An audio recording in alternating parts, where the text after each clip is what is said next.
Tudo bem, pessoal? Então vamos continuar nossas aulas, né? Fundamentos de Eletroquímica, então FJN. Bom, se os alunos me perguntassem, e me perguntam, professor, eu não consigo entender de forma factível, assim, entender a fundo mesmo o que está no livro do Bart Falkenwhite, livro de métodos eletroquímicos, muitas coisas que estão no livro do Bock's-Red, muitos artigos científicos da teoria de cronoporametria, cronopotenciometria, de impedância eletroquímica. Eu não entendo nada do livro do professor Andrei Lasha, de espectroscopia de impedância. Por que eu não entendo, professor?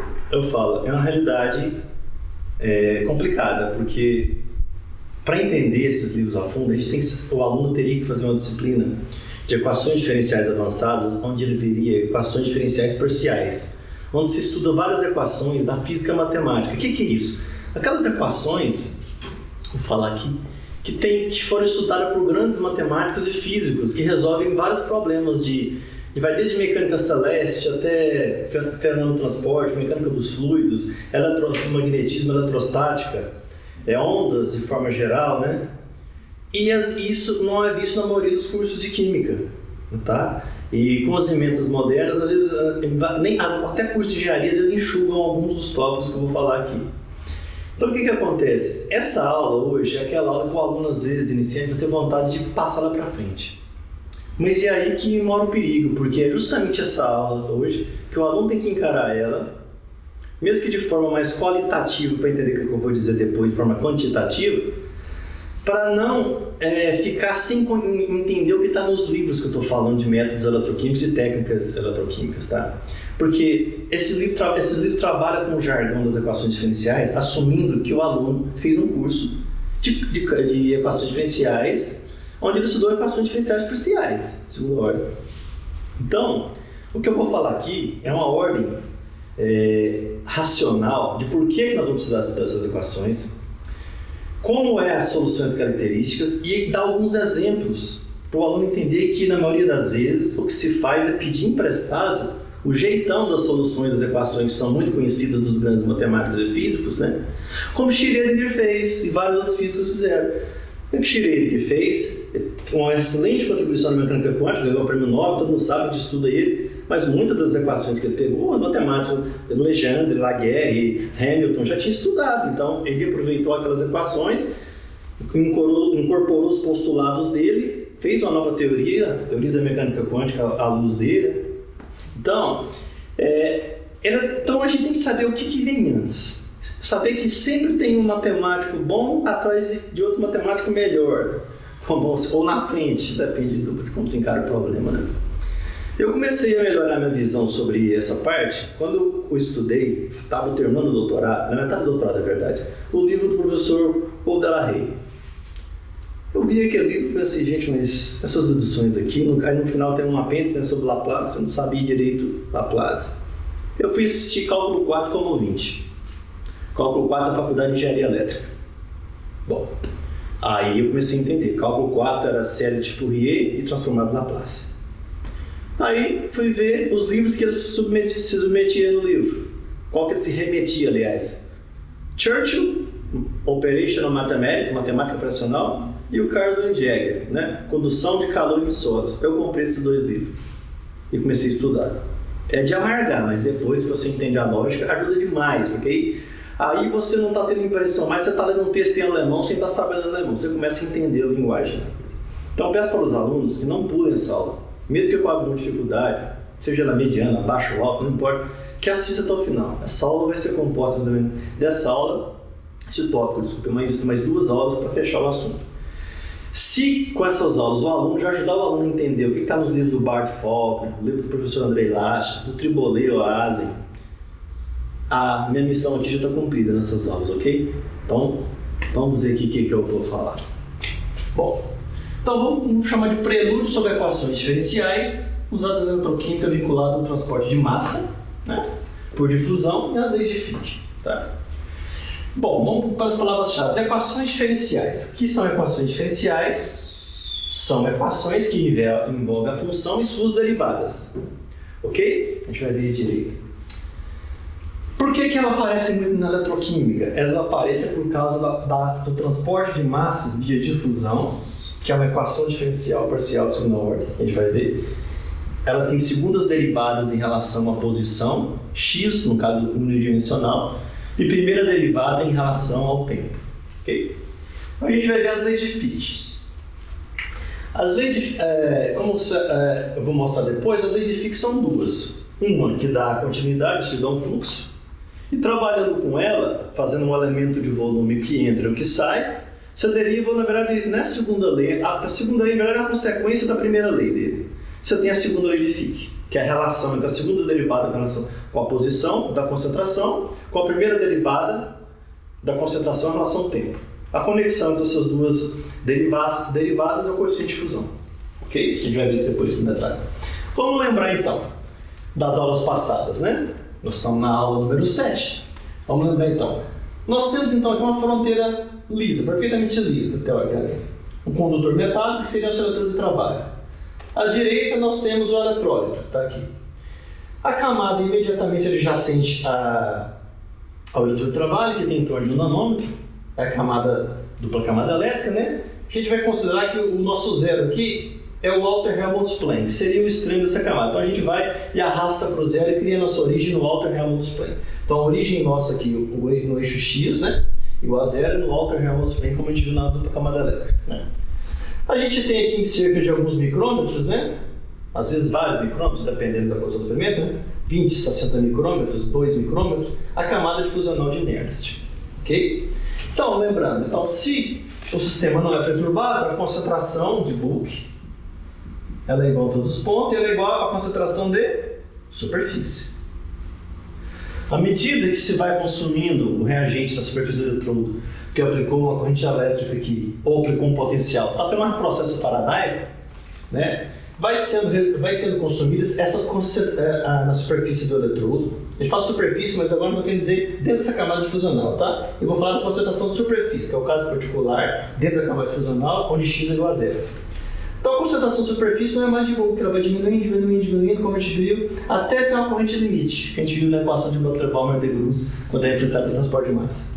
Quando ela está nesse ponto, não tem a aplicação do potencial não vai mudar mais nada, porque não tem mais corrente, a corrente não flui mais, se exauriu toda a espécie. Então a camada tem a camada fusional. Se o sistema é agitado, se não é, se tem um eletrodo rotatório que essa camada é estacionária, ou se é um experimento livre, onde ela vai expandindo, é outra história, eu já expliquei nas aulas passadas. Então eu quero lembrar que é o seguinte, então temos o eletrodo de trabalho e temos aqui o eletrodo de referência, ok? Tá? E temos obviamente também aqui, né, o eletrodo, né, para fechar o circuito. Nosso contra-eletrodo aí, tá? Lembrando que por referência vai monitorar o potencial, aquela tensão está na interface aqui, e o circuito e a corrente flui entre o eletrodo de trabalho e o contra-eletrodo, ok? Bulk, o que é bulk mesmo? É quando a concentração não é a função da posição e a concentração não é mais função do tempo. Seja com uma misturação natural devido a gradientes de densidade, que a gente chama de convecção natural, ou seja porque o experimento realmente aqui está tudo uniforme, tá? Pela agitação térmica. Então, o condutor metálico, à esquerda, então, tem uma permissividade elétrica infinita, e no condutor iônico aqui tem uma permissividade elétrica entre 20 e 80. Se é orgânico ou se é água, vai ser próximo de 80, soluções aquosas. Soluções orgânicas, um valor menor, então de 20 a 30. Ok? Lembrando das aulas passadas que o gradiente de potencial elétrico com a distância, se não se colocar um eletrólito de suporte, que é aquelas espécies iônicas que não reagem, que não estão submetidas ao processo faradaico, a queda de tensão da potencial elétrica, na verdade, né, com a distância, ela vai ser branda. Ok? Então nós temos uma derivada em cada ponto aqui, que é a derivada não finita, ela vai tender a zero só muito longe do eletrodo. Ok? Na zona nossa de interesse, que estaria, por exemplo, aqui, ó. Vamos fazer uma quebra aqui de continuidade para mostrar que essas magnitudes relativas são muito diferentes, né? Nós teríamos uma queda de tensão bem considerável entre o Walter Helmholtz plane e a camada difusional de Nernst. Colocando o acesso ao eletrodo de suporte, a queda fica praticamente abrupta. A região estreita de 1 nanômetro, mais ou menos, da dupla camada elétrica, e a partir de então, ela é quase que paralela ao eixo X, ou seja, a derivada dela vai ser praticamente nula. Então, ou vai ser muito pouco pronunciada a taxa da variação do potencial elétrico à distância quando se tem um excesso de eletrodo de suporte. Ok? Feito isso, vamos lembrando disso, vamos falar de continuidade. Eu tenho fluxo de carga à esquerda no condutor metálico, fluxo de elétrons, né? E à direita tem um fluxo de íons, de espécies redox, na verdade, né? Ok? Vamos pôr aqui, né? Redox. As espécies estão sofrendo redução ou oxidação, tá? Do lado da solução. E eu tenho também isso a gente pode chamar de condição de continuidade, uma conservação, tá? Que garante que tem uma continuidade do evento durante todos os pontos do circuito elétrico. E nós temos também que o somatório das cargas positivas é igual ao somatório das cargas negativas, né? Na interface. Isso é a condição de eletroneutralidade. Lembrando isso, então a gente tem que a derivada vai ser aproximadamente zero, apresentou o suporte. Nós vamos ter que a corrente, o fluxo de difusão vai ser muito maior que o fluxo migracional, igual a gente viu no estudo da equação de Nernst e Planck, nas aulas passadas, ok? Então lembrando, né? Então nós vamos ter que o fluxo, tem uma palavra errada nos livros, às vezes, que eles falam que o fluxo de migração desaparece apresentando o suporte. Ele não desaparece. A magnitude relativa, que vai ser muito pequena, a relação dele em relação ao fluxo de difusão, ok? Como a gente viu na aula passada, até que eu recomendei o livro do Newman, né? Electrochemical Systems, que ele explica isso direitinho, com muito rigor, não desaparece, você minimiza uma vez em relação ao outro, ok? Então vamos aqui. Então a gente tem na eletroquímica, para esses casos, né? Na presença de eletrodo de suporte, quando nós estamos usando relações faradaicas, seja para uma bateria, seja um eletrolisador, né? Eu vou dar exemplo depois na parte aplicada de como isso aqui encaixa para uma bateria de fluxo redox, de bateria de intercalação, ok? Então, nós temos esse aqui, então, o fluxo à esquerda das cargas, né, eletrônicas devido à Faraday, que é a corrente, número de elétrons da reação, constante de Faraday, a área do eletrodo, igual a menos, porque nós estamos indo contra um gradiente, né, de concentração, que vai do mais para o menos, então a derivada é negativa, negativo é positivo, fluxo é igual a fluxo. Então, o coeficiente de fusão da espécie oxidada reduzida, a taxa da variação se é derivada da concentração com a posição, nós temos então a parte da difusão. Ok? Por que nós fizemos essa igualdade? Porque nós temos na presença de excesso de eletródo suporte. Se não entra a migração aqui, aí complica bastante, tá? Ok? Bom, então como é que os problemas na eletroquímica, os problemas de interesse analítico, química analítica, por exemplo, cronobarometria, cronopotenciometria, estudos cinéticos, estudo de velocidade de reação, eletrocatálise heterogênea e nos dispositivos armazenador de energia, como é que entra a questão então, da matemática? É o seguinte, nós podemos classificar os grandes sistemas em dois. Sistemas estacionários, são aqueles as variáveis de interesse são atemporais. No nosso caso, quando estou falando da variação da concentração, a concentração não varia com o tempo. Então, as derivadas em relação ao tempo vão ser nulas. Ok? E eu tenho os sistemas transientes. Ok? Onde a variação da concentração com o tempo não vai ser nula. Que é o caso das técnicas de cronobarometria, cronopotensiometria, voltametria cíclica, tá? Ok? Espectroscopia de impedância. As técnicas de interesse para medir parâmetros cinéticos, tá? Tanto estudos fundamentais quanto os parâmetros cinéticos para dispositivo armazenador de energia, ok? Então, a conclusão é o seguinte, dessa raciocínio aqui que eu trouxe até agora, lembrando o que já foi dito nesse curso. A estratégia mais lógica é conhecimento de algum tipo de equação diferencial parcial, tá? Ok? Que já foi estudada, tá? A disciplina de Física e Matemática, eu tenho 3 livros muito bons sobre isso que eu estudei bastante, principalmente em 2004 e 2008. Ela trata mais disso, equação de Poisson, equação de Helmholtz, equação de Schrödinger, equação de Laplace, tá? Ok? E aí vai, sujeita a umas condições de controle, de condições de Dirichlet, de Neumann e as condições de, até escrevi ali, ó, de Cauchy, tá? Ok? É isso que se faz. Sabendo dessas equações, opa, meu problema parece que essa equação já foi estudada. Então, se você só troca as variáveis na equação, mas ela continua sendo o mesmo jeitão dela, é o que chama de simetria matemática. Uma vez feita a simetria matemática, aí você vai ter que estudar, que eu vou explicar aqui, é a mudança das condições de contorno e condições iniciais para cada seu problema. E aí você desenvolver aquilo em cima das suas condições particulares do seu problema a ser estudado. Ok? É assim que se faz, ok? Então, por exemplo, quando você pega o livro do professor Paul Delahaye, ele submete o tempo todo as soluções do calor para a equação de Fourier, do livro de Carl Lloyd Jäger, adaptando ela para a eletroquímica. Em vez de fluxo de calor, ele trata de fluxo de carga elétrica, adapta as equações e faz a troca, né, dos parâmetros desejados, temperatura por concentração, por aí vai. Não é tão simples assim, mas a lógica é essa, tá? Se tivesse que traçar o algoritmo, seria esse. E aí faz as adaptações às condições de contorno, que é o mais difícil, que eu vou mostrar depois em alguns problemas aqui, ok? Certo? E se você ver em algum livro matemática operacional deriva de Oliver-Heaviside, que é o uso transformado de Laplace, ou que a gente vai ver depois transformado de kernel, que é a mais geral de todas, né? Laplace é um caso particular de kernel, que significa núcleo, né? Para usar problemas sem ter que passar pelos meandros da matemática normal.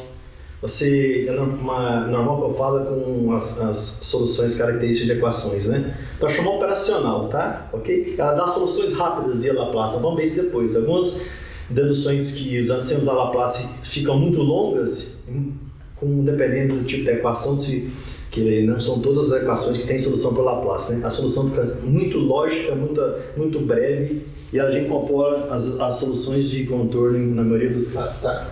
Ok? Então, eu posso dizer, com a experiência que eu tenho em eletroquímica, já vai estar completando agora, no ano que vem, 30 anos que eu trabalho com eletroquímica, juntamente na administração científica, que a maior dificuldade de alunos e pesquisadores, eu, como aluno, como pesquisador iniciante, no entendimento dos livros de técnica eletroquímica, era isso. Eu não tenho conhecimento de matemática operacional na época. No momento que eu comecei a estudar isso, em 2004 para 2008, isso melhorou muito. E aí, ajuda demais, tá? Ok? Vamos falar então, como a gente vai ver depois, muitas soluções de equações diferenciais passam pelos números complexos. Então a gente tem que entender a base, fundamento de números complexos. E mesmo se a gente não fosse tratar de equações diferenciais que passam no complexo, nós vamos estudar espectroscopia de impedância eletroquímica, onde os dados são todos apresentados no tal do plano complexo. Então eu não vou assumir que o aluno saiba, eu nunca faço isso. Então eu vou fazer um breve preâmbulo aqui da parte de números complexos, ok? Então vamos lá. O que é um número complexo? Os matemáticos viram que tinha certos tipos de problema que não tinha solução, que se definisse isso aqui, ó, j igual a raiz de menos 1, e criasse um plano onde tudo que tivesse no eixo y seria aquela variável que carrega o produto j, né? Desculpa, a variável j, que é raiz de menos 1, e na parte x lançasse isso num gráfico ortogonal, que conseguisse resolver o problema. Isso deu tanto sucesso que tem vários livros só sobre análise do plano complexo. Desenvolveu toda uma matemática em cima disso. Tá? Livros extensos, que são equações diferenciais, só resolvem com integração, chama integração no plano complexo. Principalmente integração. Tá? Então, se define assim, ó, eu tenho um ponto P aqui, tá? Cuja distância da origem é, tem um ângulo θ aqui em relação ao eixo x, eu defino z, que é um número imaginário, vai ser a parte real mais a parte imaginária. Então, meu z aqui, né, é a parte real mais j imaginária. Então, tudo que acompanha o j vai ser a parte imaginária, tá ok? Lembrando que se j é igual a raiz de menos 1, j ao quadrado é menos 1. Então, a maioria das vezes, as equações de troca de sinal, o aluno às vezes não sabe porque tem o produto j vezes j, tá? Ok? É igual a menos 1. Bom, então a primeira coisa, a partir das projeções aqui, usando o teorema de Pitágoras, né? Que x vai ser, desculpa, a projeção do triângulo retângulo. X é igual a r cosseno de θ, ok? E y igual a r seno de θ, ou seja, eu estou falando dessas projeções aqui, né? Que está a parte do cosseno, que está a parte do seno, tá? Ok? Na forma polar, como é que eu posso fazer isso quando considero o r? É r cosseno de θ mais j seno de θ. ok? Uma representação também pode ser feita, tá? Euler trabalhou bastante, né, com os grandes matemáticos, demonstrou, né? E Jθ é igual a cosseno de θ mais J seno θ. Se trocar o sinal, fica ESP. Aqui é o número, esse exponencial aqui é o número neperiano, tá? E menos Jθ cosseno, aí você troca o sinal aqui, certo?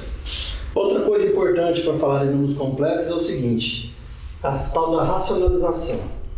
A gente faz é muito útil, na maioria dos casos, separar a parte imaginária da parte complexa dos problemas. A gente vai ver isso em espectroscopia de impedância. Como é que se faz isso? Presta atenção, se eu tenho uma razão do Z1, Z2 que dá x1 mais j, y1, x2 mais j, y2, ou seja, eu tenho j no numerador e no denominador, o jeito que se faz é o seguinte, você pega o que está no denominador, multiplica a equação. O numerador e o denominador por ela mesma, que não muda, né? Nada de matemática, mas com o sinal trocado. Então, se aqui dá positivo, eu multiplico o numerador e o denominador por ela com um sinal negativo. Aí tem-se essa expressão aqui, ó, onde você separou. Aqui está a parte real, então isso aqui se torna a parte real do meu problema de interesse e aqui se torna a parte imaginária. Tá? Ok? Como a gente viu em uma das aulas passadas, se você tem um circuito RC, por exemplo, a parte real é simplesmente o resistor, a parte imaginária vai ser o capacitor, cuja impedância é 1 sobre J ômega C. A resistência que o capacitor tem que passar de corrente, né? Ou seja, 1J ômega, né, 2πf vezes capacitância. As generalidades que são úteis para nós. Z elevado a N é igual a R vezes exponencial de Jθ elevado a N. Então, a gente tem que N é igual a exponencial de J N θ.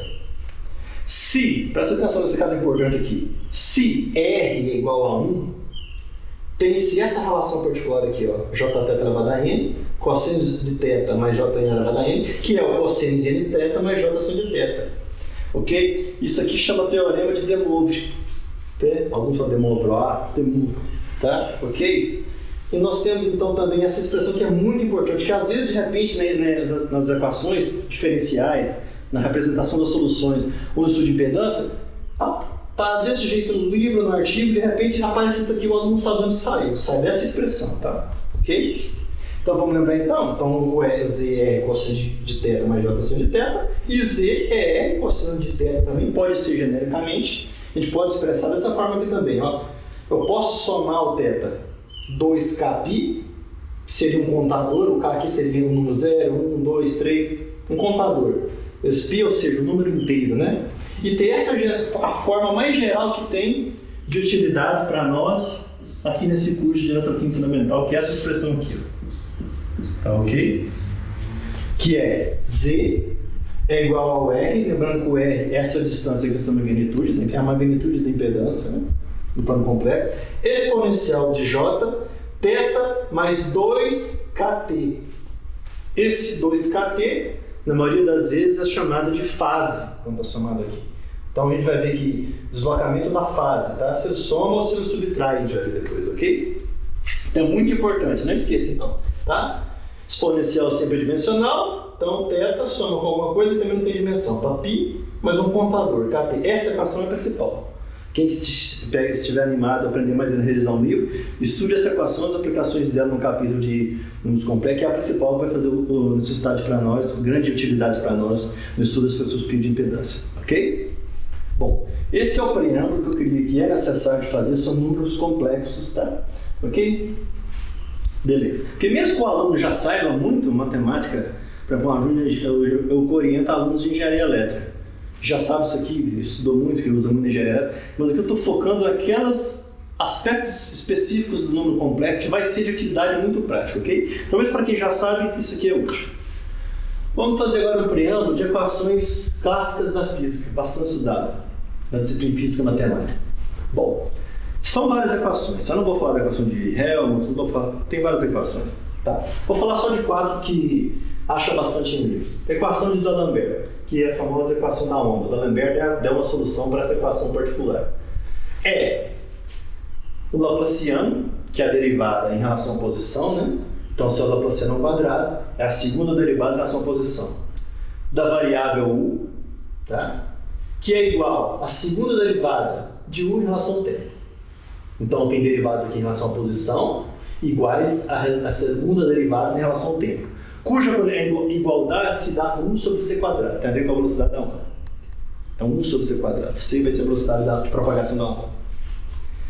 Equação de Laplace, muito utilizada, dentre outras coisas, em eletrostática.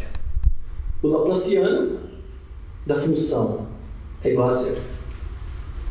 Muito utilizada. Equação de Fourier, transporte de calor. Tá? A segunda derivada de U é igual à primeira derivada de U em relação a T, cuja conexão é 1 sobre K. Esse K vai ser a condutividade de calor. Ok? Φ, segunda derivada de U é igual a segunda Laplaciano, né? Em relação à posição. A derivada de U em relação a T, cuja conexão é 1 sobre D, onde D é o coeficiente de fusão. Agora olha aqui. Essas equações são idênticas matematicamente, onde nós temos que K faz o papel de D ou vice-versa. Então, pegando essas soluções da lei de Fourier, que está no livro de Carl Jäger e outros livros depois, que surgiram depois, tá? Eu até falei errado no ano passado, que eu peguei a outra edição. O livro do Carl Jäger, ele é primeiro do que o livro do Crank, até mesmo de Fível, tá? Peço desculpas aqui.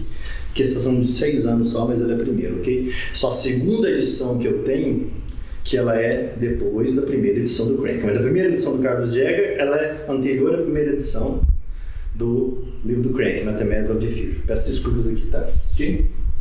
Bom, então, por essa simetria aqui, e visto que Fourier foi muito mais estudado que Fick, até porque é bem anterior a Fick, né? Então, é natural tentar ver quais são as soluções que já fizeram para Fourier e adaptar para os problemas do transporte de massa difusional. São os problemas que se encontram na eletroquímica. Ok? Então, qual que é a generalidade que a gente tem desse tipo de equação? Presta atenção. O que é uma equação diferencial que está falando? Por exemplo, vamos pegar o caso de Fourier. Eu estou pedindo uma função, eu quero satisfazer essa equação. A gente quer satisfazer a equação diferencial. Qual que é a função cuja segunda derivada dela em relação à posição vai me dar 1 sobre K vezes a primeira derivada em relação ao tempo. Ou seja, eu derivo 2 vezes em relação à posição e derivo uma vez em relação ao tempo, multiplico por 1 sobre K e eu tenho identidade. É isso que a equação diferencial está te pedindo. Aí a gente sabe, temos várias classes de funções. Quais são as funções que têm derivadas naturais segundas? Fácil, vamos pensar. Exponencial. A função exponencial você deriva quantas vezes vai dar sempre o ESP de x. Obviamente, se no numerador tiver x vezes alguma coisa, aplica a regra da cadeia, mas vai ser ela vezes ela mesma. Então é interessante soluções exponenciais. Por isso que muitas equações diferenciais aparece a função exponencial. E cosseno e seno?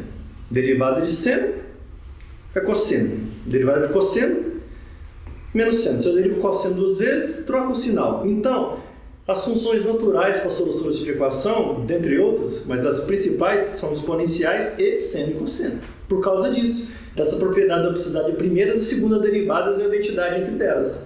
Ok? Então, essas derivadas vão pedir, né, as funções tentativas nossas, exponencial, seno e cosseno.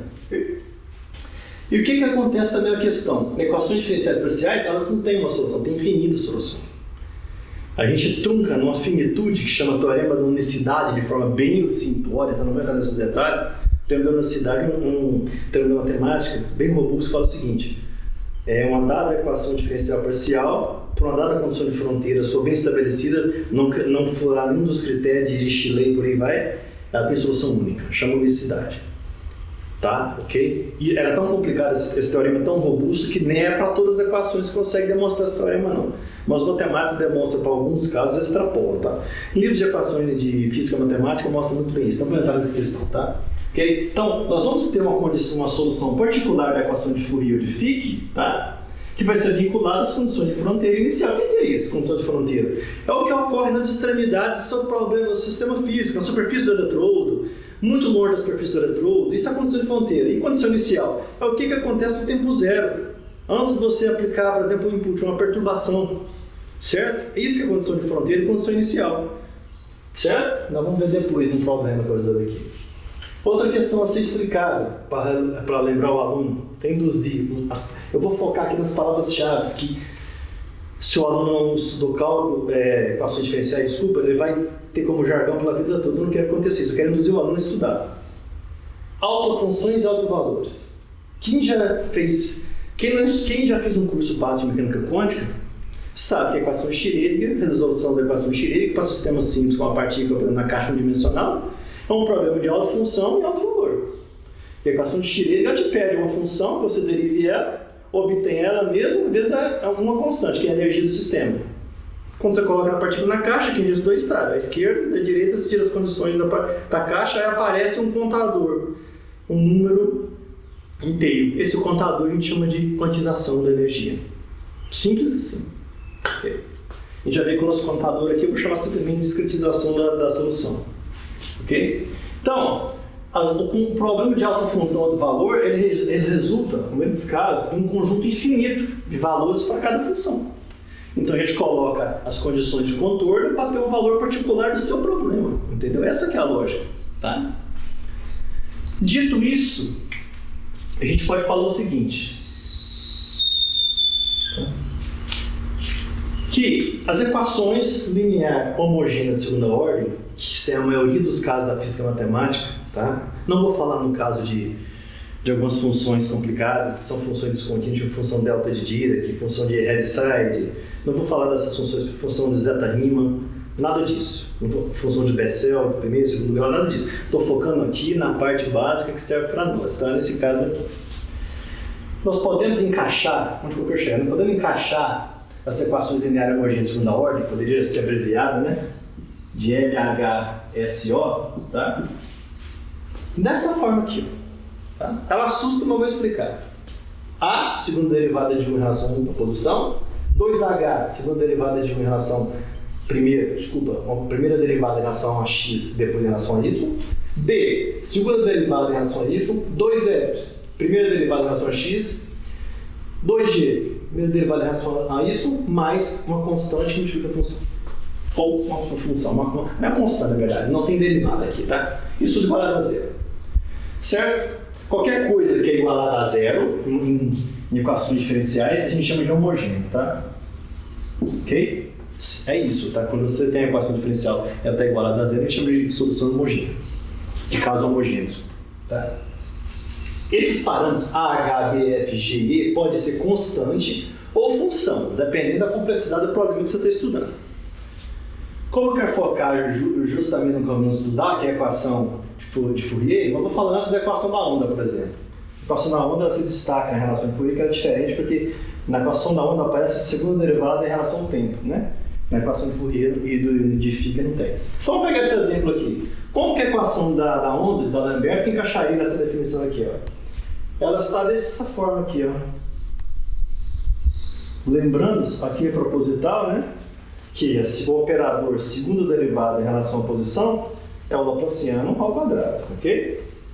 Então, nós temos que a segunda derivada da função em relação à posição vai ser igual à segunda derivada em relação ao tempo, cuja identidade se dá com 1 sobre c quadrado.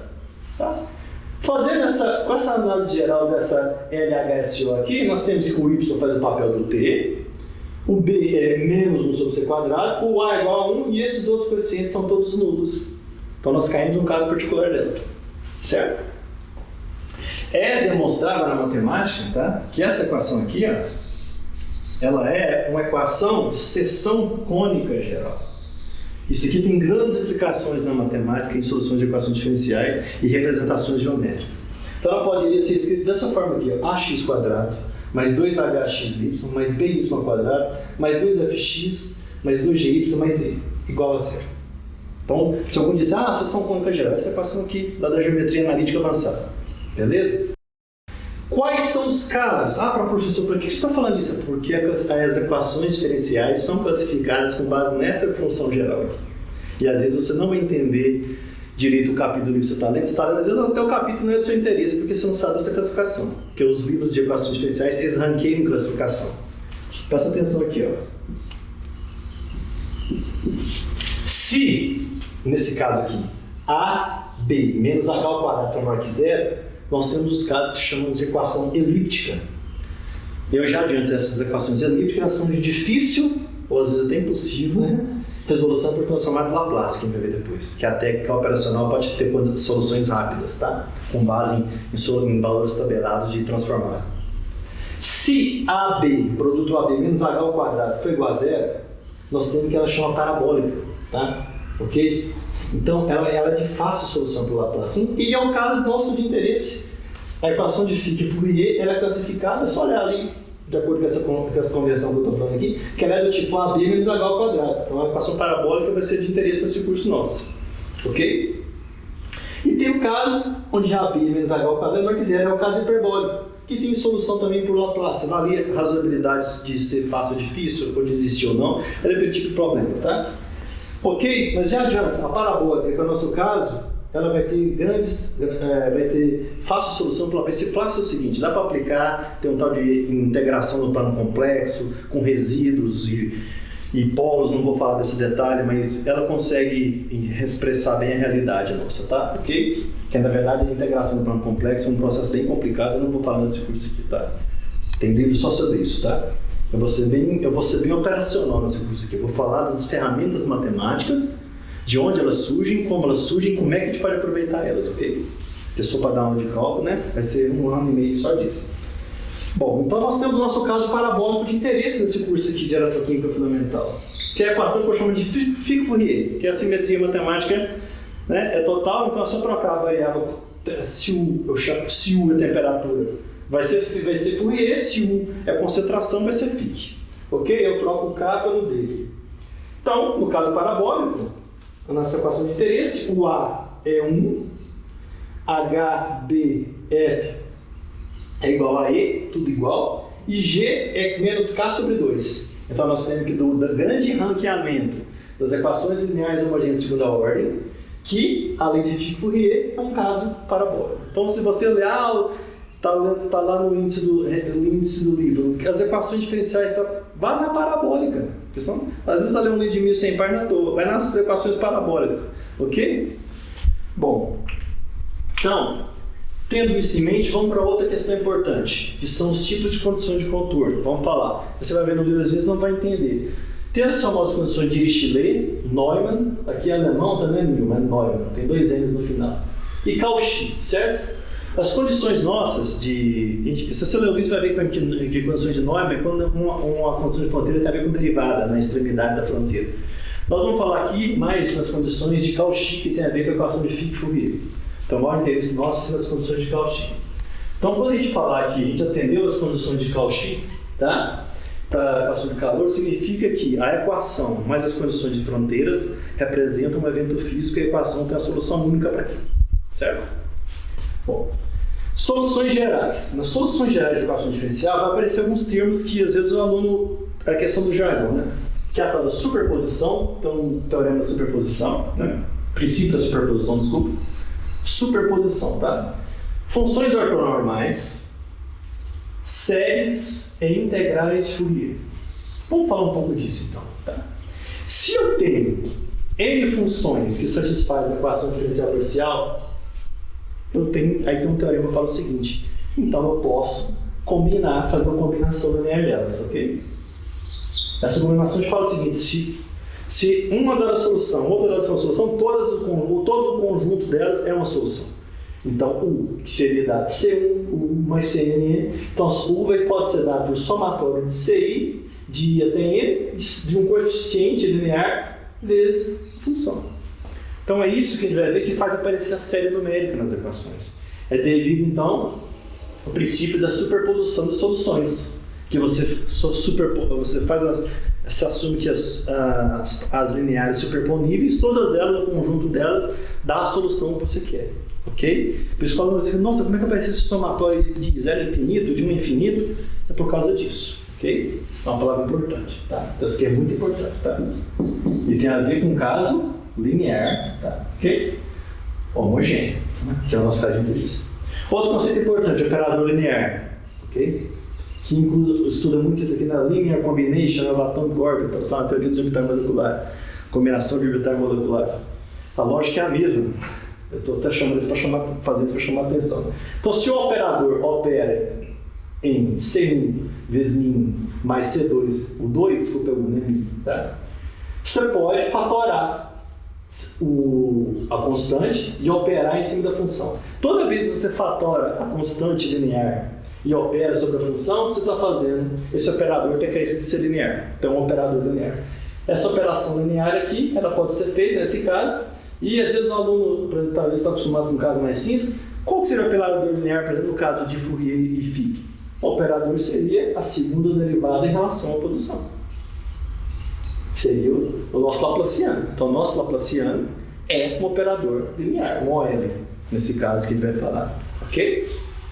E no geral, como é que ficaria essa equação aqui? A nossa LHSO, homogênea. Ok? Ficaria assim. Como é que é o operador dela? Como poderia sintetizar isso aqui? Todas as operações de derivada em relação a y, em relação a x, nessa forma aqui, ó. Isso tudo aqui pode ser definido como sendo um operador linear. Isso tudo aqui é um operador linear, porque a equação ela é linear homogênea. Então ela está susceptível a ter um operador linear. Então esse operador desse tamanho aqui é um operador linear. Okay? Então, nosso operador linear. Que no nosso caso, a gente viu que vai simplificar bastante, que vários coeficientes vão ser unitários ou nulos, né? Vai simplificar aqui. Então, vamos lembrar então, no nosso caso, esse é o Laplaciano operador linear. Dito isso, outra coisa que é importante saber sobre equações diferenciais parciais. Vamos falar do método de Fourier. Fourier, entre outras coisas, ele demonstrou que funções descontínuas poderiam ser representadas por séries envolvendo seno e cosseno. Tá? Isso ajuda demais na física matemática, ok? E aqui, então, Fourier ele tem a série de Fourier e tem as integrais de Fourier, ok? E Fourier também, essas séries permitem desacoplar sinal, usa muito para Fast Fourier transforma em infrared. O equipamento de infravermelho transforma em Fourier, ele faz isso, ele tem um sinal complicado, ele decompõe aquele sinal complicado nos sinais individuais que contribuem em termos de seno e cosseno e desacopla o sinal, ok? A gente tem muito a ver com um técnico de impedância, já vi depois, tá? O que significa o método de Fourier dentro na atual conjectura que eu estou falando nesse curso? Significa em ter o método da separação de variáveis, que eu vou falar o que é, aliado à superposição de soluções, que é esse caso aqui, tá? A combinação linear, que é a superposição de soluções, né? Ok? Então, nós vamos falar o seguinte, isso então é o método Fourier. Bom, vou falar então o que ele trabalha. Tem funções que, se ela for ortonormal, é muito importante, porque você vai excluir uma classe grande de soluções que elas vão ser anuladas. Você vai precisar trabalhar de forma desnecessária com essas funções. Fourier demonstrou isso. Então a gente vai explicar o que é ortonormalidade, ortogonalidade e depois ortonormalidade, que é muito importante entender isso.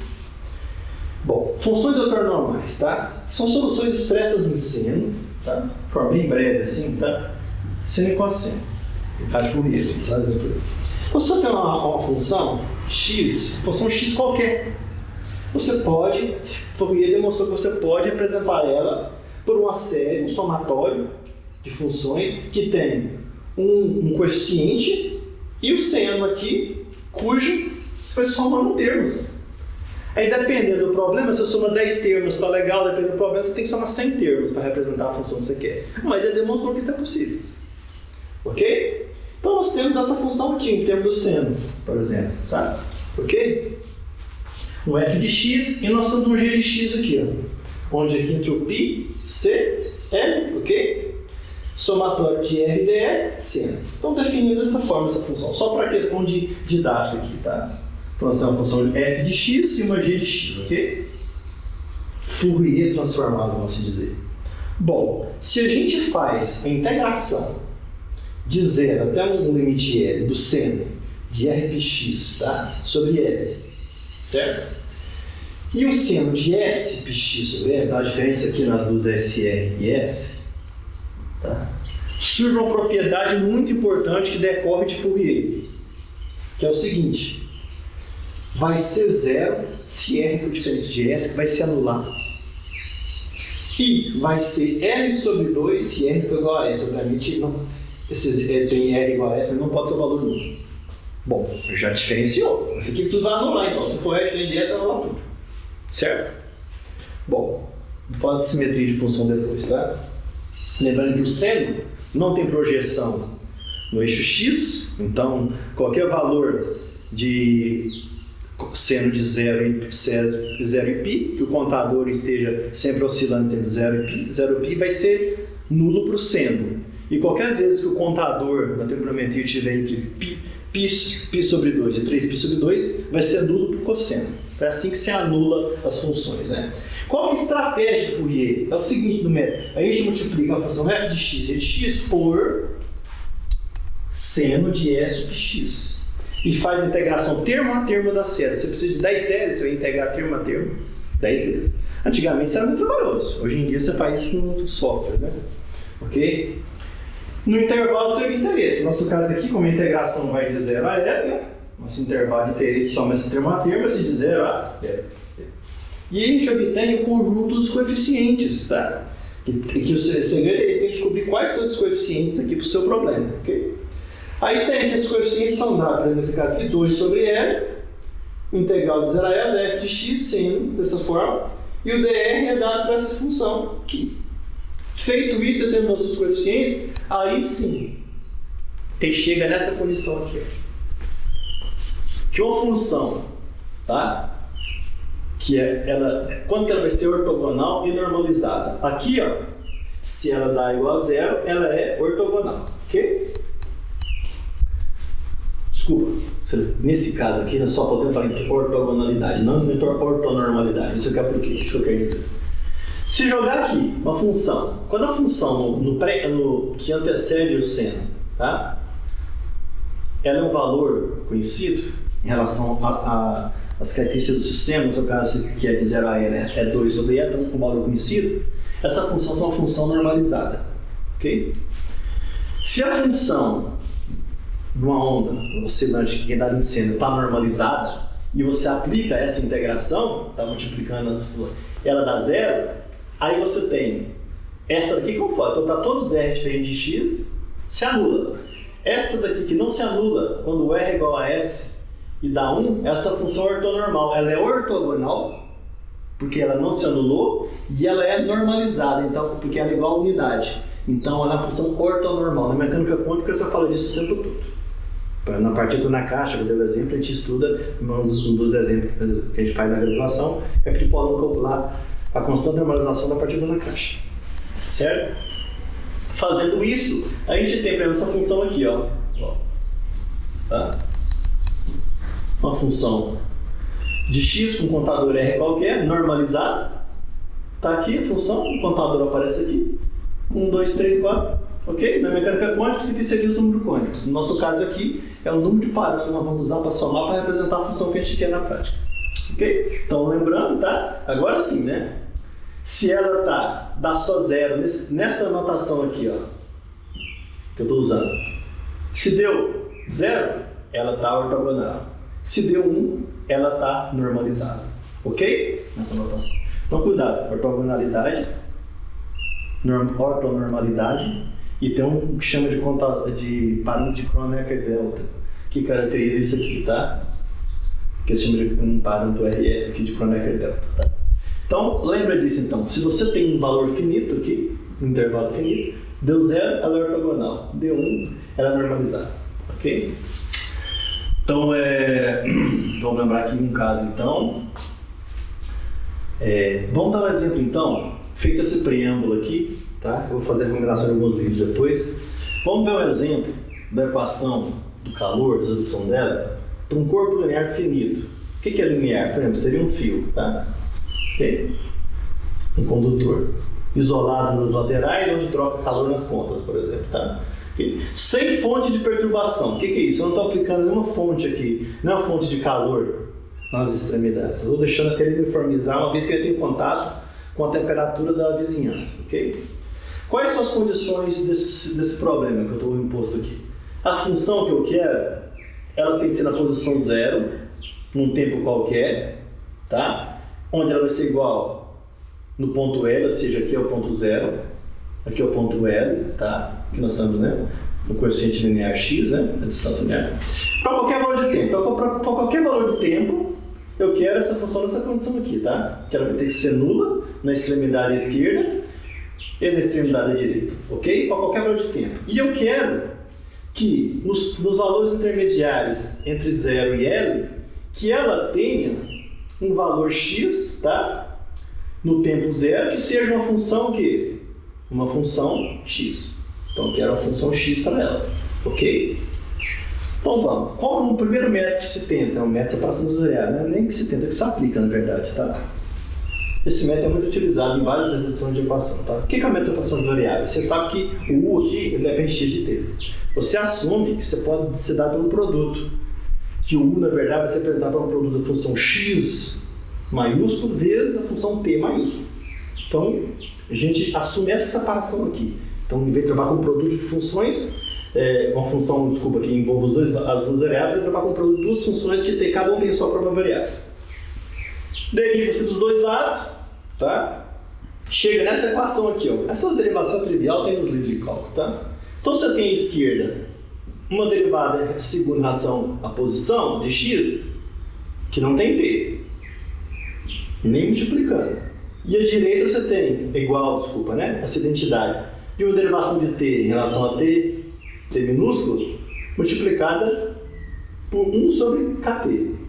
Quando na física, na matemática, você tem que tudo que depende da variável é igual a uma coisa que depende de outra variável, x, que só tem x, que só tem t, e elas são iguais, isso é porque as duas são igual a constante. Chama constante de separação.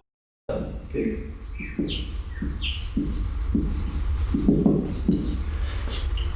Só que nem toda constante de separação é aceitável para dar a solução para esse tipo de problema. Os matemáticos estudaram e descobriram que é o seguinte: se a gente poderia chamar de ômega, de alfa, além de se chamar de algum parâmetro a ser determinado, a solução fica fácil se esse parâmetro for negativo e for quadrático.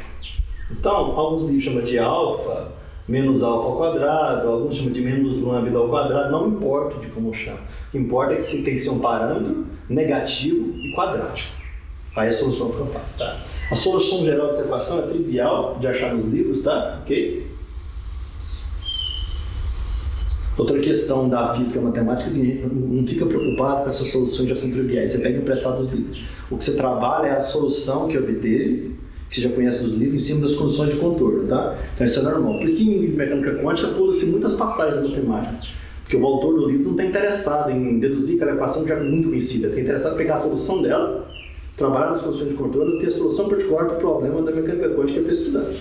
No nosso caso aqui, nós estamos com calor e massa, então nós vamos estar preocupados com as condições de contorno, que são dadas por essas duas expressões aqui, atender essas duas condições, ó, que a função vai ser 0 para 0 aqui e L aqui, em qualquer tempo, e que a função vai ser x aqui para um f de x entre um valor intermediário de x maior ou igual a 0, menor ou igual a L. Então eu tenho essa equação para x e essa equação para t, certo? Bom, essa equação então, lembra, nós fizemos separação de variável, não foi? Então, U de x de t é igual a x de t vezes t de t, né? Então, a solução que eu tenho é o produto das duas, então eu tenho aqui, ó, esse produto aqui, então eu tenho essa equação aqui, certo? Então eu fiz o produto aqui, ó, da parte que tem x, da parte que tem t. Então, presta atenção, sumiu com a variável c, isso é comum de fazer nesse tipo de problema, é absorvido, que é o produto de duas constantes e outra constante. Então, ela é incorporada de forma arbitrária nas constantes de integração a ser determinada, a e b, tá? Ok? Então, some com a variável c, que seria uma outra constante. Você vai expressar ela embutida em outra constante. Não faz diferença, não perde generalidade nenhuma. Como é que ficam as condições, então, de análise dessa função? Para a gente ver se ela é aceitável para o nosso problema. Essa que é a questão. Ela é uma solução aceitável? Vamos ver se é. Em x igual a 0, essa função, eu quero essa condição aqui, igual eu mostrei aqui, ó. Eu quero que u em 0 e t seja igual a u em l e t e seja nulo. Isso só ocorre se, somente se, a exponencial de menos ômega ao quadrado kt seja igual a 0. Bom, como esse exponencial aqui não vai ser igual a 0, aí eu o que se faz é o seguinte, você tem que truncar então. Então, o coeficiente da equação vai ter que ser nulo. Então, quando a função não se anula nas condições de fronteira que você tem pondo no seu problema, você está estudando, você tem que impor essa condição de nulidade no parâmetro que multiplica, que é o fator, a constância determinada. Por quê? Qualquer coisa é 0, 0. Certo? Então, nós analisamos o problema esquerdo. A esquerda aqui. Daqui da esquerda, do fio condutor de calor, nós concluímos que A tem que ser 0. Vamos analisar a fronteira direita agora, em x igual a L. Em x igual a L, eu tenho aqui a função, de acordo com o meu requerimento aqui, ela vai ter que ser 0. Esse produto aqui, ó, ele tem que ser 0, de acordo com o meu requerimento aqui. Ok? Porque olha aqui, ó, U em L, tá? Vai ter que ser 0, para tempo maior que 0. Então, quando que isso vai acontecer? Vamos analisar a função toda aqui, ó. Nós já concluímos que o A é igual a 0, então essa parte sumiu, ficou a parte B, seno de ômega L, exponencial. Só vai ser 0 se, somente se, né, seno de ômega L for igual a 0. Para B diferente de 0, obviamente, né? Ok? Isso aqui sai desse raciocínio geral, que isso aqui tudo tem que ser igual a 0. Aí nós temos, então, seno de ômega L tem que ser igual a 0. Bom, qual que é o argumento de toda essa função que faz com que ela opere sobre esse argumento e dê 0? É essa condição aqui, ó. Eu tive a condição de fronteira do problema direita, que é em x igual a L, que isso só vai ocorrer, essa condição necessária minha, que eu estou imprimindo no meu problema, se o ômega for R, π sobre L, onde R é meu contador, valores inteiros. Se fosse o problema de mecânica quântica, a gente chama isso de número quântico. No caso da partícula da caixa, a gente chama de número quântico. Principal, na verdade não faz nem sentido, a partícula na caixa só tem um número quântico. Seria o número quântico da partícula na caixa, mas aqui não é a partícula na caixa. Estou falando só de ponto de vista de dados para vocês entenderem a simetria de equações. Estamos falando de problema de calor. Então o contador aqui, ele vai dar uma discretização de resultado. O que é isso? Ele vai dar a combinação linear das soluções. Vai dar uma série infinita de somatório de soluções. Então por quê? Qualquer valor de π sobre L multiplicado por um valor inteiro vai resultar numa solução aceitável para o problema. Então, da combinação linear, nós temos, é aí que aparece a série numérica, o surgimento da série. Não tem a nossa solução aqui, ela vai ser um somatório de 1 infinito do coeficiente BR aqui. BR está no denominador, está no subscrito aqui para lembrar que é o contador, né? Que para cada valor de R tem um B. Então, para o R1 tem um B1, R2 tem um B2 e por aí vai. Menos R, o contador aqui. Π ao quadrado KT, L, o contador de novo aqui. E essa equação aqui é a infinidade de autovalores e de autofunções. Então, a gente tem nesse caso, na equação de diferenciais parciais, a infinidade de autovalores e autofunções. Então, para cada valor aqui, igual na equação de Schrödinger, para cada valor que eu coloco do número quântico tem um outro valor, então você vai tendo. Então, toda derivada da equação de Schrödinger, da função de onda que gera a função de onda de novo e a energia é aceitável. Então, aqui, nesse caso, a analogia é parecida. Qualquer valor que eu colocar aqui vai ter autofunção por nó do outro valor. Ok? Então, na condição de fronteira, agora do caso do tempo, né, para tempo igual a 0, eu vou ter então que f de x vai ser o somatório de 0, de 1 até infinito, desculpa, do parâmetro aqui, e esse não se anula, tá aqui, ok? E o Fourier, ele tem os estudos da ortonormalidade, que ele fez bastante funções, principalmente seno e cosseno, né, que está bem descrito nos livros, né, onde o BR vai ser 2L, né, de 0 a L, integral de f de x, seno do contador aqui e aqui. Então, qual que é a solução final para esse problema? Lembra, estou fazendo um papel aqui de instigador para o aluno pegar um livro de equações diferenciais parciais e estudar, chamando os pontos característicos aqui que são importantes, tá? Ok? Então, a solução da equação de Fourier particular vai ser assim, ó. Vai ser esse somatório aqui, ó. Até assusta no começo, mas o aluno fica decepcionado. Pô, mas eu queria ver uma solução, um número. Não é número, a solução é função. Você vai ter que ver qual função que você adota aqui, ó, tá? Para poder fazer as integrações, no caso aqui de 0 a L, para vários valores da série. Aí tem um conceito de série que converge rápido. O que é isso? Você vai considerar o R, por exemplo, 1, 2, 3, 4 termos só que você convergiu, já deu o resultado esperado. Representa seus dados experimentais. Convergência rápida. Ah, certo, convergência lista, tem que pegar 20, 30 termos no computador lá, então trabalho lascado. Se fosse na mão, o computador consegue. Aí a série que converge lenta. Tem série que converge tão rápido que às vezes com um parâmetro só você tem uma 90% de confiabilidade dos seus dados. Pega 2 parâmetros, então já está bem convergido, certo? E um detalhe aqui eu tenho dx', esse dx' aqui, esse x' não é o meu x, uma variável independente, tá? Eu chamo às vezes de variável morta, ou dá outro nome, tá? Ele é um fator, é a variável de integração do meu problema, tá? Ok? Então, é melhor porque eu vou ter um f de x aqui, o x aparece aqui, então o x', ok? O d', tá? Então cuidado com isso, tá? Deixa eu explicitar aqui para não ficar frustrado de parar aqui. Vamos criar uma função então, para aquela barra ali. Vamos falar o seguinte então, como é que vai ser a dependência do calor naquela barra? Deixa eu pôr uma função para ela. Vai ser x se eu tiver na metade esquerda da barra, ou seja, x maior que 0 menor ou igual a L sobre 2, metade esquerda da barra. E vai ser L menos x se eu tiver no lado direito da barra, x maior ou igual a L sobre 2 e menor que L. Ok? Então se eu estou aqui, ó, eu tenho minha barra finita aqui de tamanho L, né? Nessa parte aqui, minha função é x. Nessa outra parte aqui que eu vou de 50% da barra aqui, vai ser L menos x. Fazendo isso, substituindo aqui, deixando de dever de casa para o aluno, tá? Isso aqui você acha também livre, obviamente, né? Vai ter que os coeficientes BR é 4L dividido por R ao quadrado pelo quadrado, e o contador, presta atenção, é 1, 5, 9, vai. Ele é intercalado. Ele vai ser menos 4L, tá? Com o contador 3, 7, 11. Eles não se sobrepõem. E vai ser nulo se R for par. Por que vai ser nulo se R for par? Vamos analisar a função par. A função nossa aqui que a gente considerou, que é para integral aqui, é seno.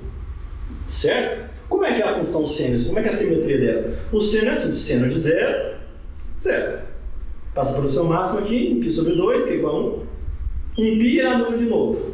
3π sobre 2, menos 1. 2π é nulo de novo. Então, se você integrar de 0 a 2π, essa área acima da curva compensa exatamente essa área abaixo da curva. Como a integral simples é a área abaixo da curva, então você tem que integrar o resultante aqui, a integral resultante é nula. Essa que é a questão do seno, função par. Se eu tivesse integrado só até aqui, aí não seria nulo. Se eu integrar de 0 a π. Se eu integrar só também não. Tem que ter a simetria, entendeu? É igual se você integrar, por exemplo, se fosse cosseno. Daqui aqui não daria nulo, porque essa área aqui ó, é muito maior que essa daqui. Mas se eu integrasse de π sobre 2 até esse outro caso aqui, ó, um compensaria o outro, você não daria. Então cuidado com função seno e cosseno e intervalo de integração. Ok? Então, para esse caso aqui, só para eu deixar o aluno no vácuo, pôr uma solução, uma função aqui no Fourier, teria, se essa solução para esse caso particular aqui, ó, presta atenção na questão da convergência, ó, teria esse 4L sobre π quadrado, exponencial de menos π ao quadrado kt, L, seno de πx, L, menos 1 sobre 9, e vai.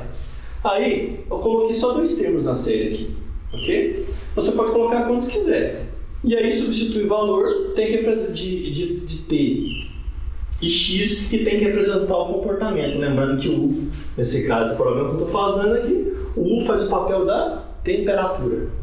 Então, o U aqui, ele faz o papel da temperatura em função da posição e t na barra, ok?